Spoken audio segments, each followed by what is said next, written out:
Welcome to our Reshape series, Putting the Dietary Guidelines on Your Plate. Today is the second webinar in the series and involves vegetables, specifically more red, more orange, and more dark green vegetables. The presentation today is by Julie Kennel, Program Specialist in Human Nutrition, that's me, and then Polly Loy, FCS Educator in Belmont County, will be providing some hands-on tips for adding these vegetables to our diet. After that, dietetic intern Amber will be presenting a great cooking demonstration on some really yummy, delicious vegetable quesadillas and pumpkin pie in a cup. I'll be addressing questions at the end of our presentation, but as they come up, I encourage you to type them in the chat box at any time. For years, nutrition and health experts have been declaring the importance of more fruits and vegetables in the American diet. Both of these essential groups provide significant nutrients in the form of vitamins, minerals, fiber, and phytonutrients that help prevent disease and maintain overall good health. So what is the new message from the dietary guidelines for Americans? More vegetables and fruits. In the past, we've always said, eat more fruits and vegetables. But now we want to emphasize vegetables more, so we always say vegetables and fruit, mentioning vegetables first. When we lump vegetables and fruits together as one food group with the generic message of eating more, we find that people tend to eat more fruit. After all, what's not to like? They're sweet and tasty. Fruits are an easy add. They are compact and they're frequently prepackaged by nature in a convenient one-serving size. So while any increase in eating vegetables and fruits is a positive thing, the real stars of the show in terms of nutrient density are red, orange, and dark green vegetables. Almost no one eats enough dark green vegetables. The usual intake is about 1 cup a week for adults, but most adults need 1.5 cups a week, children needing slightly less. They're important because they're a rich source of various vitamins, minerals, fiber, and phytochemicals. In particular, folate is a vitamin that helps protect against birth defects in women who are pregnant or may become pregnant. And the calcium that is found in dark green vegetables like kale can be a good alternative to dairy for helping lower and manage blood pressure levels. The fiber that's found in these vegetables is great for weight loss and also for helping control type 2 diabetes or preventing it. What gives the dark green vegetables their color is lutein. Lutein is this phytochemical that helps protect our eyesight and help us maintain our overall wellness. Almost no one eats enough red and orange vegetables either. The usual intake is about 3 cups a week for adults, but most need double that amount, 5.5 cups a week, again with children needing less. They are also rich sources of vitamins, fiber, and certain phytochemicals. But in this case, the phytochemicals are beta-carotene, which gives orange vegetables the orange color, and lycopene, which gives red vegetables their red color. The beta-carotene can be important for men and women to lower heart disease risk, but it also has been shown to lessen breast cancer risk in women. The lycopene, on the other hand, may be more helpful for men and prevents and protects against prostate cancer. And now here's Polly to give us some ideas for adding these color groups and how to increase other vegetables as well. So bring on the tomatoes, the carrots, the leafy lettuces bursting with lycopenes, antioxidants, and other phytonutrients. Make room on your plate for sweet potatoes, squash, spinach, broccoli, Brussels sprouts, and greens. Double up on the sauce when serving pasta, but not the noodles. Keep prepared raw veggies at the ready in the fridge. Baby carrots, cherry or grape tomatoes, broccoli, and cauliflower florets. Sneak these veggies into soups, casseroles, and sauces as a puree. Avoid the temptation to weigh down these naturally great foods with added fats and sodium. Go easy on the salad dressings and cheese sauces. Stick to small amounts of low-fat toppings or just enjoy vegetables au natural. Reacquaint yourself with the taste of the actual vegetables. You may be surprised how much you enjoy them. The amount of vegetables you need to eat depends on your age, gender, and level of physical activity. Recommended total daily amounts are shown in this chart.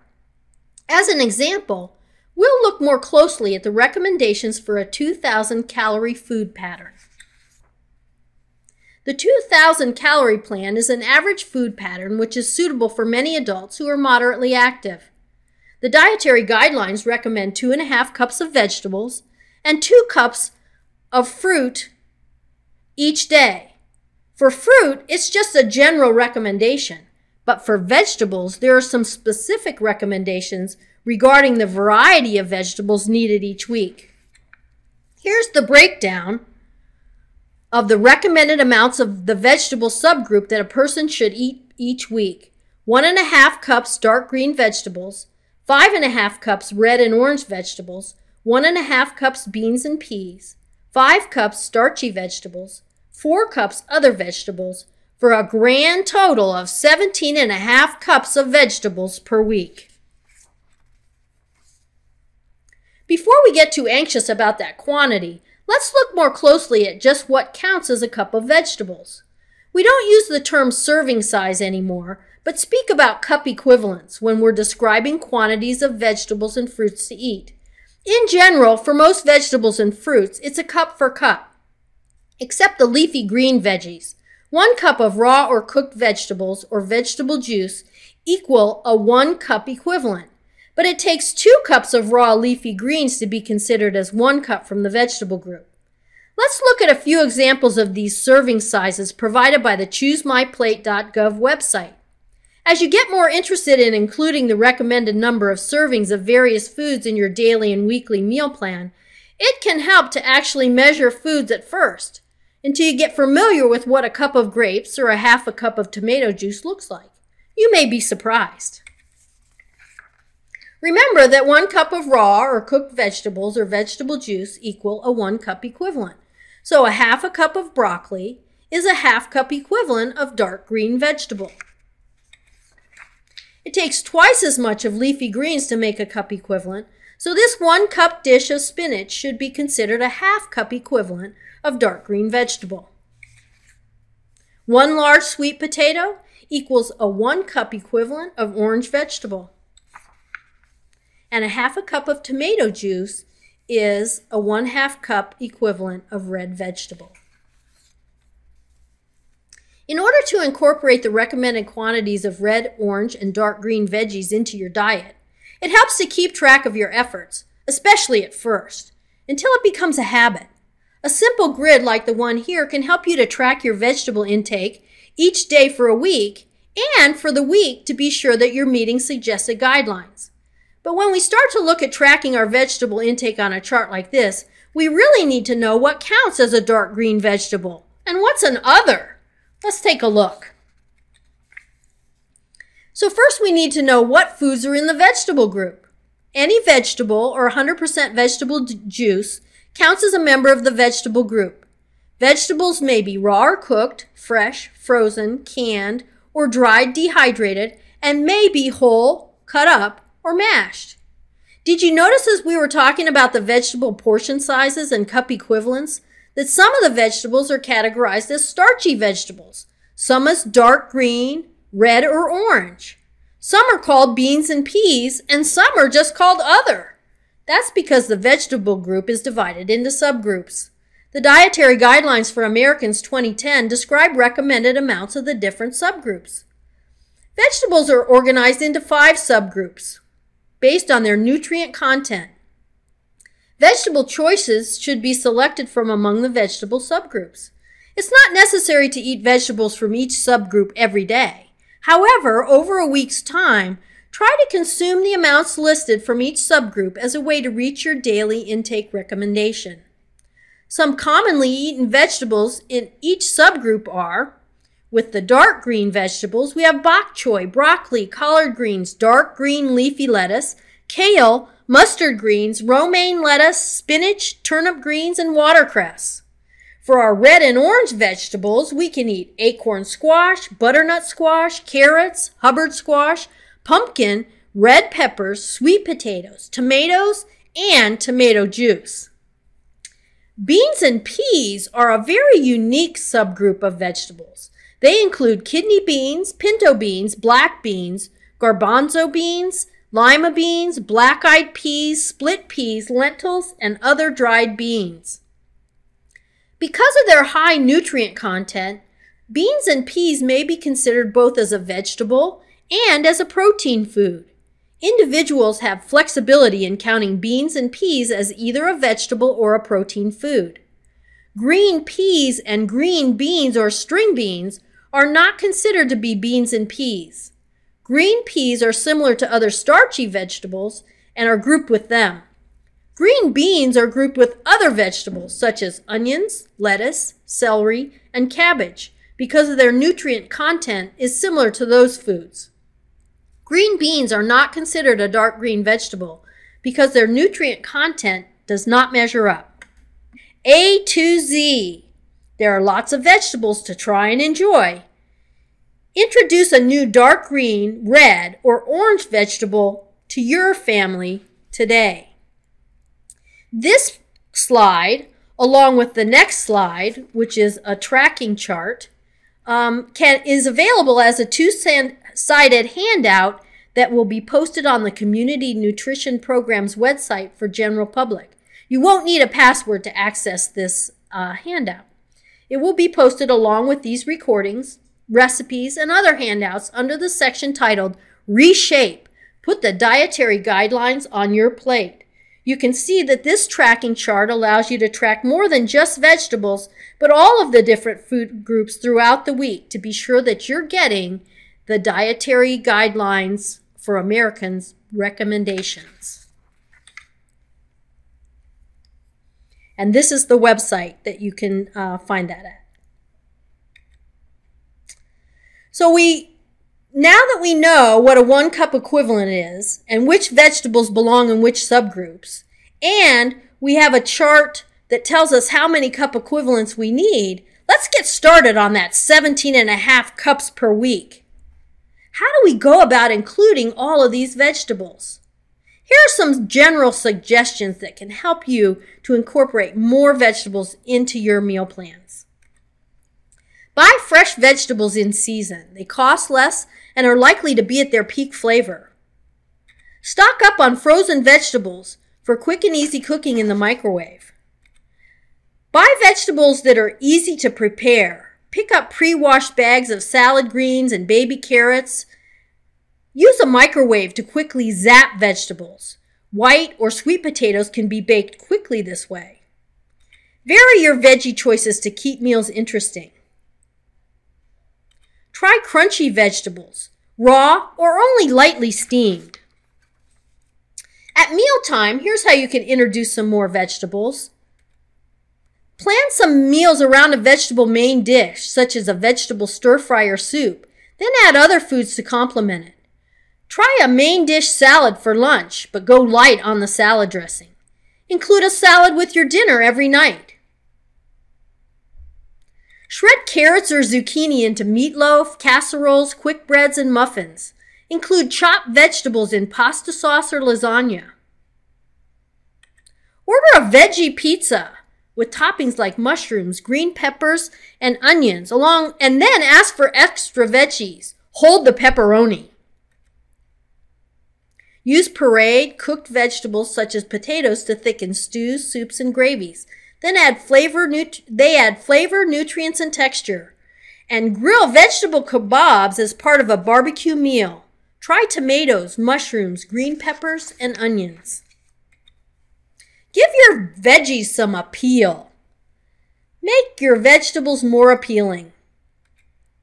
Many vegetables taste great with a dip or dressing, but be sure they're reduced fat or fat-free. Try a low-fat salad dressing with raw broccoli, red and green peppers, celery sticks, or cauliflower. Add color to salads by adding baby carrots, shredded red cabbage, or spinach leaves. Include in-season vegetables for variety throughout the year. Include beans or peas in flavorful mixed dishes such as chili or minestrone soup. Decorate plates or serving dishes with vegetable slices. Keep a bowl of cut-up vegetables in a see-through container in the refrigerator. Carrot and celery sticks are traditional, but consider red or green pepper strips, broccoli florets, or cucumber slices. It can really be a challenge to get kids to eat vegetables, especially new vegetables they haven't tried before. So here are some tips for them. Set a good example for children by eating vegetables with meals and as snacks. Let children decide on the dinner vegetables or what goes into the salad. Depending on their age, children can help shop for, clean, peel, or cut up vegetables. Allow children to pick a new vegetable to try when they're shopping. Use cut up vegetables as part of afternoon snacks. And children often prefer foods served separately, so rather than mixed vegetables, try serving 2 vegetables separately. Be sure as you're working with vegetables that you're keeping them safe. Rinse vegetables before preparing or eating them under clean running water. Rub vegetables briskly with your hands to remove dirt and surface microorganisms. Dry with a clean cloth towel or paper towel after rinsing. Keep vegetables separate from raw meat, poultry, and seafood while shopping, preparing, or storing. And like most other perishable foods, cut vegetables and fruit should be refrigerated within 2 hours. One of the biggest pitfalls in introducing veggies to our diet is the things we add to them to make them more tasty. We aren't used to enjoying the taste of fresh vegetables, so we tend to drown them in other flavors. Many of these additional ingredients are just included through habit and can be eliminated or minimized so that we are gaining the benefits of the vegetables without adding lots of fats, sugar, or sodium. So as you increase your vegetable intake, be sure you're not adding lots of SOFAs. SOFA is an acronym that stands for solid fats and added sugars. For instance, don't bring out holiday recipes as you introduce the sweet potato on a regular basis. The added fats and sugars from these comfort food classics make them little more than dessert in drag. Try sweet potatoes baked with just a sprinkle of cinnamon and a drizzle of olive oil. Or slice thin, spritz with olive oil, and bake into a chip. Today, most grocery stores provide a variety of leafy lettuces and greens to choose from. Break the iceberg lettuce habit and try some of the more exotic varieties. If you're just getting started, try romaine lettuce. It provides the recommended dark green while still supplying a very satisfying crunch. Other lettuces to try include dark green and even purple arugula. This is a healthy salad that you can easily make at home that's similar to the fancy restaurant salads, but much better for you. Adding fruit, both fresh, like apples or grapes, and dried, like cranberries or raisins, adds a nice, sweet, juicy touch to this salad and helps to minimize the need for salad dressing. We've become accustomed to adding cheese to salads, but that can add lots of extra fat, so try low-fat cottage cheese. You can even rinse it in a sieve to make it more like the drier feta and blue cheeses. Add just a tablespoon of real feta to get that sharp, cheesy taste, and let the cottage cheese do the rest. Nuts are another recommendation from the American Dietary Guidelines, so add a couple of tablespoons of unsalted almonds, walnuts, pistachios, or other nuts. They add a great nutty taste. This moist, sweet salad needs very little dressing. Start out with the recommended 2 tablespoon serving of a favorite light vinaigrette, and try reducing that as you learn to enjoy the taste of vegetables over the taste of dressing. So let's wrap this Veggie Fest up. Remember, the new message from the American Dietary Guidelines 2010 is more vegetables and fruits. And these veggies should include lots of dark green, red, and orange. There are lots of resources for new recipes that emphasize a healthy approach. Just do an internet search for healthy recipes, and you'll find lots of options. Thank you. Thanks, Polly, for the great information. And now to our cooking demonstration with dietetic intern Amber Riggin. So today we have Amber Riggin, who is a dietetic intern at Ohio State in the Department of Human Nutrition, currently interning with Community Nutrition with Extension. And she's going to help demonstrate today some great recipes that incorporate the vegetables that we've been discussing. Hi, Julie. Today we are going to be doing the quesadillas, and what we've done so far is we took a little olive oil and put it into the pan, and we have browned some onions, bell peppers, and also some mushrooms. So the way you know this is done is when the onions become just a little transparent, but you don't want them to become crispy or brown. Okay, great. And I see that we're using the red pepper to highlight the red vegetables that we're trying to increase in the diet. So we're at the point now where we can add our spinach. Okay. I'm gonna grab that. Okay, so you just chopped up this spinach? Now this is about 3 cups of spinach, so it looks like a lot for just what would make maybe like 2 or 3 quesadillas. But it's going to cook down a lot. Right, so it really won't seem like so much once it's had an opportunity to cook.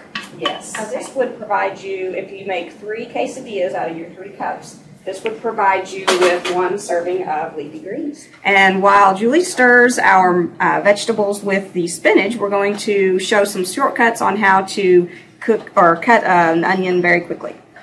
So you'll want to make some very small cuts here in the edge of the onion, and I've just cleaned and cut a purple onion in half. And you'll cut the slices about as wide as you want your dice. So if you can cut it maybe, in this one I'll do maybe 5 or 6 cuts. And the same through the top. And then turn it around, make sure your fingers are curled over so you don't cut your finger off. And just slice right over the top. And you have a perfectly chopped onion very quickly. And we have a couple of spices to add in there. Okay. Make it extra tasty. So what is this? This is a 1/4 teaspoon of cumin. Okay. And then we also have some cayenne pepper. Okay. If you like it less spicy, you can add less than that, but I've got a 1/4 teaspoon of both. Okay. So I like spice. Go ahead and put the tortilla in the pan and kind of set it in there for just a couple seconds on each side. Let it warm up that way. It's flexible.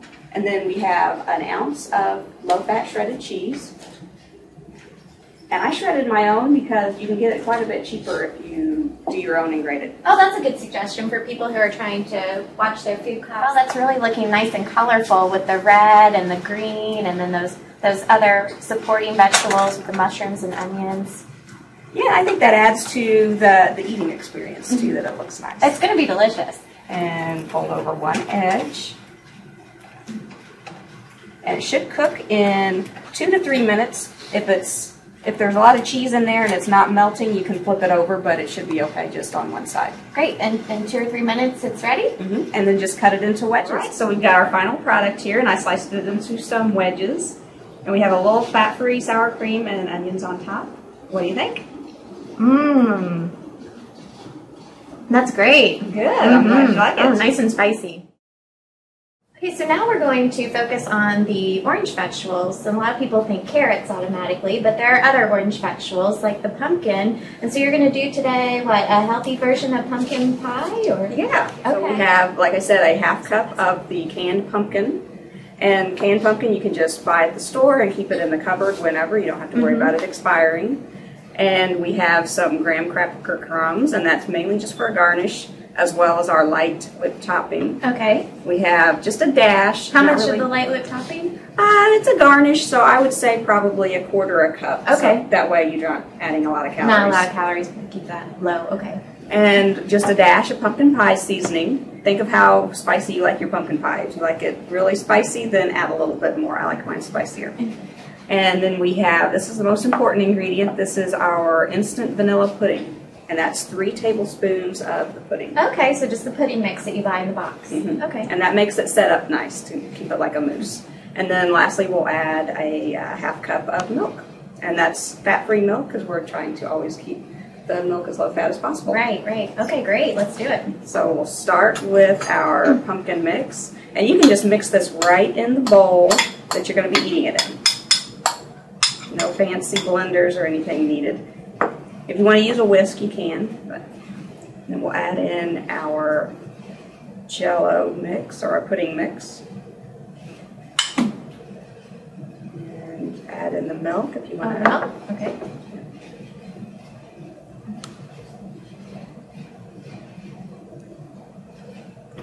And you're going to need to stir this for probably 2 or 3 minutes. We'll go ahead and top it with however much whipped topping you'd like. And sprinkle on some graham cracker crumbs. And garnish with a little bit of your pumpkin pie spice. And if you really like it spicy, you can add it in while you're mixing. Okay, either as the garnish or mixed in. And an optional final step is to great. Include a nice little graham cracker in there. There we go. That looks like a grape dessert or yes, something. Yes, it is. Okay, so now for my favorite part, to taste it. All right, I think I'm going to try some too. What do you think? Oh yeah, it tastes like pumpkin pie. Yeah, it's really nice and creamy. But yeah, we're getting a serving of vegetables.